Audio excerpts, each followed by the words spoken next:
So here is the sequence for your menstruation cycle, for your period. And we're gonna do around 10 poses. You wanna hold them for, starting out maybe 3 minutes, up to maybe 5 minutes each pose. And on the poses that that have 2 sides, we'll hold 2 minutes per side. So here is our setup for this. We have 2 blocks, we have 2 bolsters, and a pillow for your head, folded blanket. So we're gonna start this sequence with Supta, baddha, konasana, and I'll show you.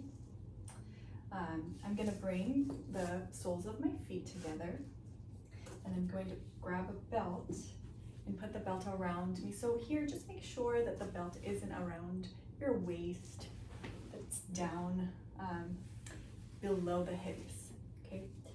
And the way that I put this belt on is I just grab the belt, so it's in a loop, and I put it underneath my feet, like this, and then I tighten. And then just make sure that the buckle isn't anywhere touching your skin, because it can hurt. So the buckle's here, so I move it so that it's not, on my foot. Okay, so I support my knees with the blocks, and I have the soles of the feet together, and then I come down on the bolster and I support my head. So the height of this pillow, of this blanket, is just so that you don't want your chin facing the ceiling. You want, when you close your eyes, you want your gaze to sort of come down the body. If you need more bolsters to support your arms, feel free to add another bolster here. All right, so I rest here for about 5 minutes. You can set a timer.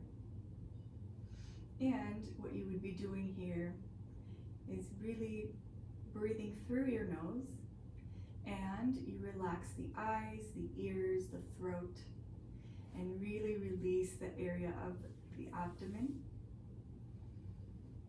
So you play with that. So you inhale, release the eyes, the ears, the throat, and the abdomen. And then every now and then you can press the heels together. And then release the knees onto the blocks. Release the eyes, the ears, the throat, the abdomen, and the groin. And you can keep your hands facing up.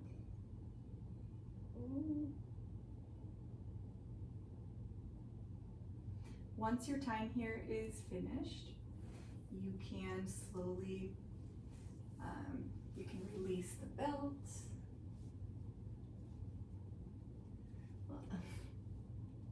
Okay, the belt won't come off. The way to come up is you can either roll to the right, and come up, which would be the best way. If you can release your legs first, that would be better. All right, so sometimes that pose just really is amazing for working on back pain and menstrual pain and just fatigue from period. And I would do this sequence every day of my period, or you can even start the week before. All right, the second pose that we'll do is Janu sirsasana, and unless you have very open hips, you can add a little height for yourself, and you sit on height. You bring, can start out with bringing both legs in front of you in dandasana, and take a breath, then bring one leg to this to Janu sirsasana, baddha konasana pose, and you can have a chair ready. Alright, so here is what we saw on the first video, where we went through a few points on folding forward. So you don't want to round your back, you want to fold forward. So if this is enough, then you can stay here, you can bring your chair, and you know, you can even use a bolster to support your head. Okay. If you can come forward a little bit more, you may use a block. Okay, and fold forward. So we're folding here at the hips. Keep this leg very active. Spread the toes, leg active, and then come forward. Keeping the eyes, the ears, and the throat soft, and then keeping the belly area soft too. And remember, when we rest our heads on the block, you want the forehead to come down, the skin of the forehead to come down, like this. Okay, so lift the chest, work the leg, and soften the eyes, the ears, the throat. All right, so you would do both sides of this, about 2 minutes each. And the couple first times you do it, it's challenging, but slowly this just becomes something really nice. And so let's just see, you're improving, and now you can use a block, and then you lower that. So here's lift the chest, lift the chest meaning, the chest comes up, lift the chest. Keep the legs very active, very firm. Spread the toes, pull forward.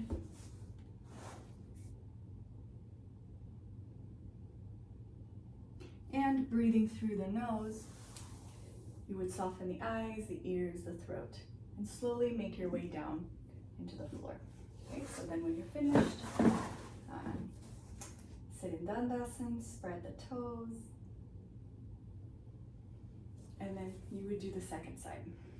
Okay, so that's the second pose. The third pose I would recommend is add a little bit of height if you need it, and you're going to sit down in half virasana. So you have your leg in virasana, you have both sit bones at the same height, and you can straighten the leg. If you can sit in the floor in virasana, you can go ahead and sit on the floor, but then add a little bit of height on your under your right sit bone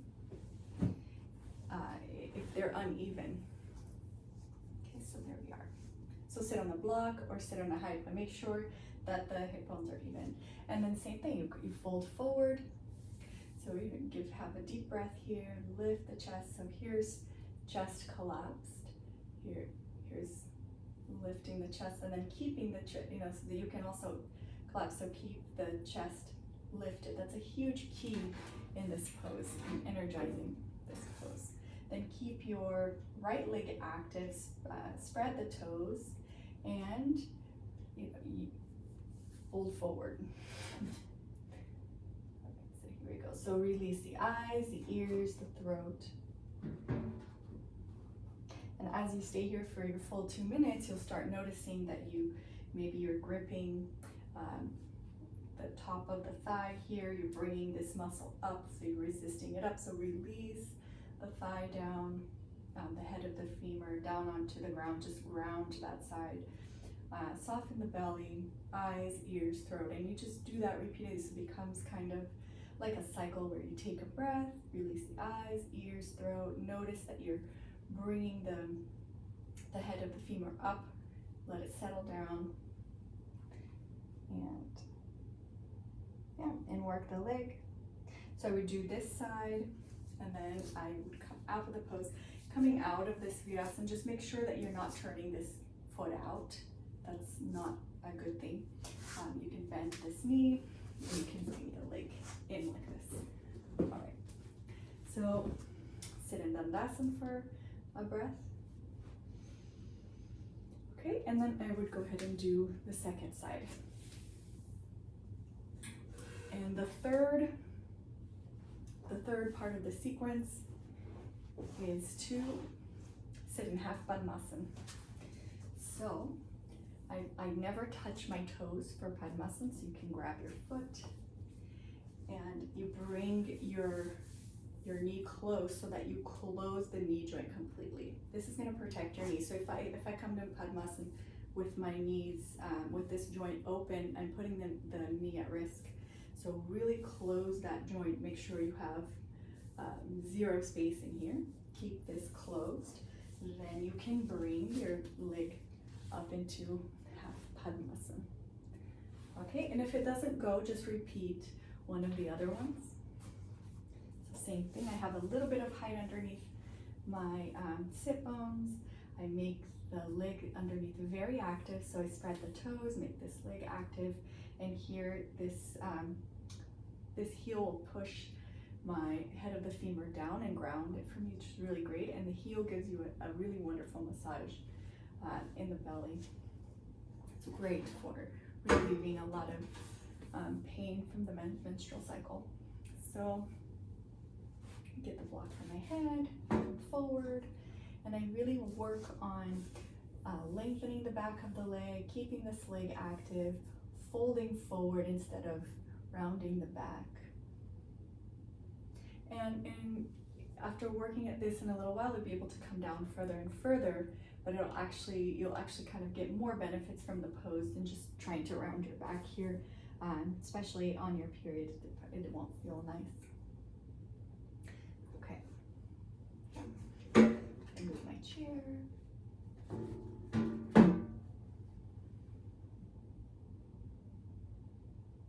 So again, same thing. You breathe through your nose. You inhale, release the eyes, the ears, the throat, release the belly, and release the groin, and make sure that you're not resisting the head of the femur up. You're releasing it down and grounding it. Okay.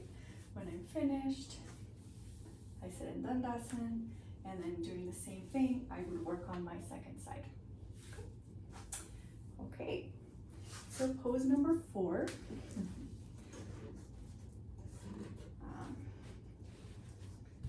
Okay, so I come here, and I'm going to work on Upavistha konasana. And sometimes you have one that really helps, so you can stay on that pose for a little bit longer. So here, I'm sitting Upavistha. You know, if this is how much I can, you know, you do however you can. Okay. All right. So here I grab a bolster or blanket, and I bring the bolster close to my belly. You can also sit on a blanket here if this is too uncomfortable. And what I mean by that is I can fold my blanket again, and you can put that there, or you can double fold it and get in the pose like that. Okay. Then I bring a bolster. You know, sometimes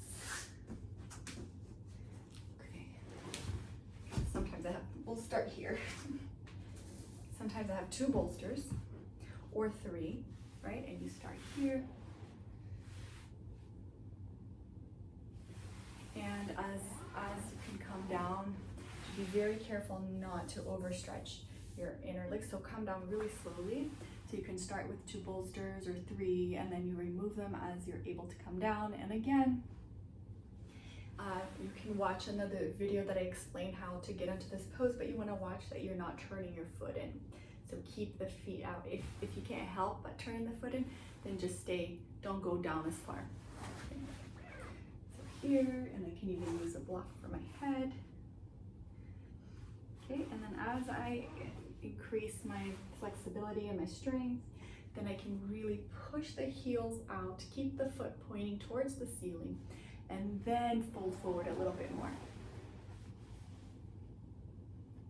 And you can relax onto the bolster. Again, breathing through your nose, release your eyes, your ears, your throat, belly, and work like that. So stay here in this pose for about 3 minutes, 3 to 5 minutes. Okay, and then we are going to do the same to go to the left here. You can use here. And what happens here is you lift the opposite side. So pretend there's some weight here. Come to this side. Same thing with the other side. You can add some weight to the opposite side.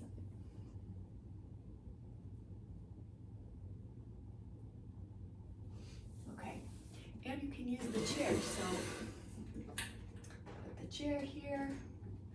And to start out with, this may be good enough.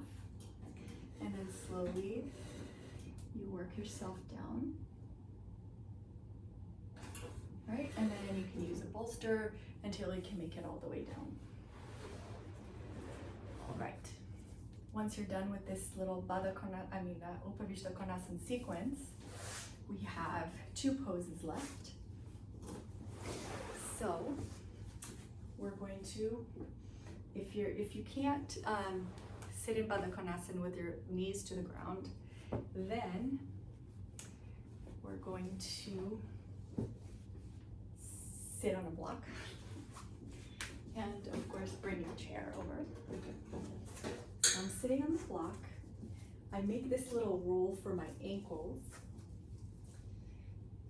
Okay, so here, I'll show you. If my knees come to the floor, then I don't need the support. If my knees are higher than my hips, so the level of my hip is here, my knee is a little bit higher.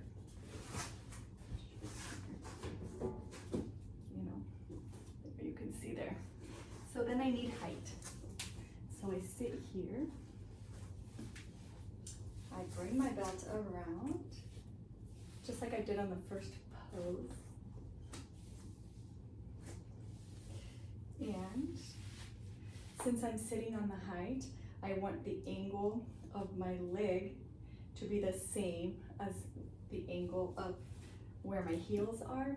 So if I don't have this roll, I'm going to hurt my knees, right? Because my feet are like this angle's here, and my feet are like that. So I add a little support here. All right. Great.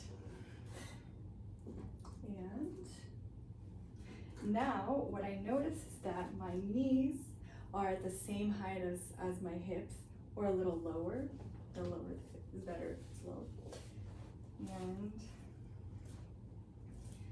okay, here we go.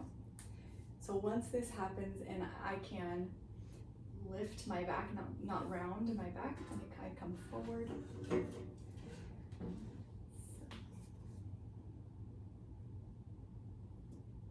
Forward, and I breathe through my nose, and I relax the eyes, the ears, the throat, the belly.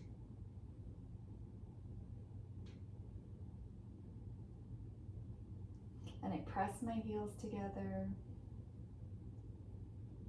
lift my chest.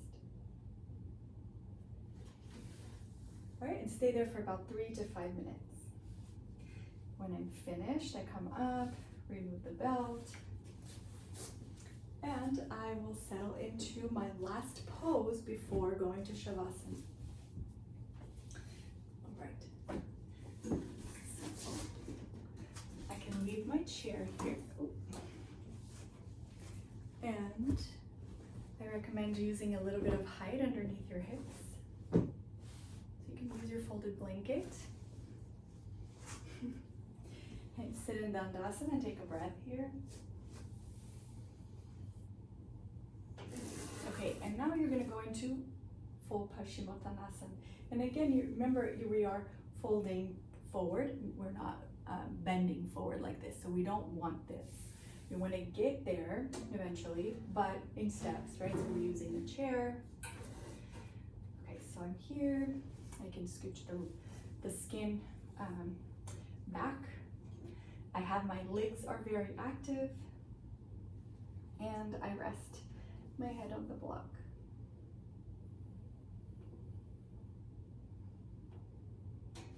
And you can adjust your block until it stops moving.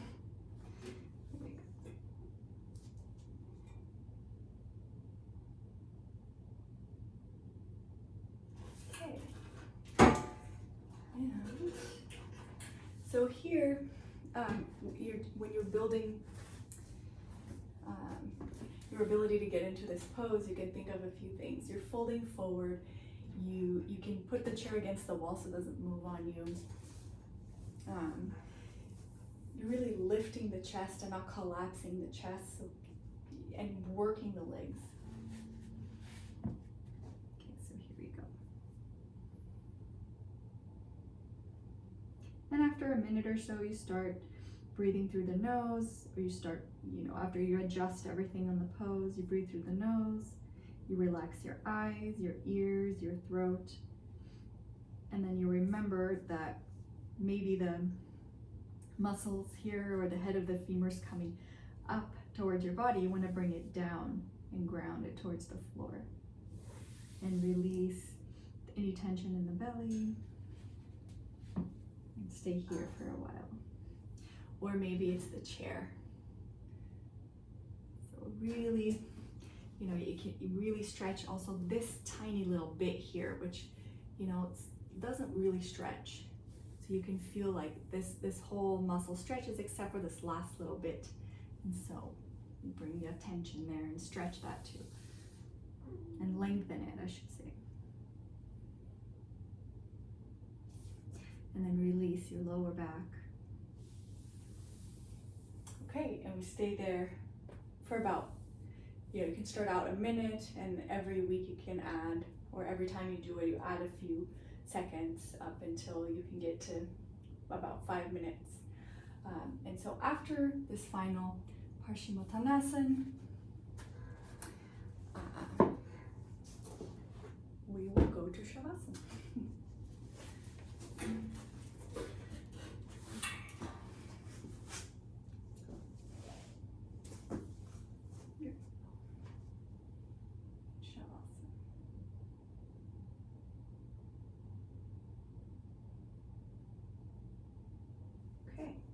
When you're finished with Shavasana, bring your knees, bend your knees. Make sure that you turn to the right side, and without straightening the legs, so keep your legs bent, come up. And that's a wonderful menstrual sequence, and I hope it helps you.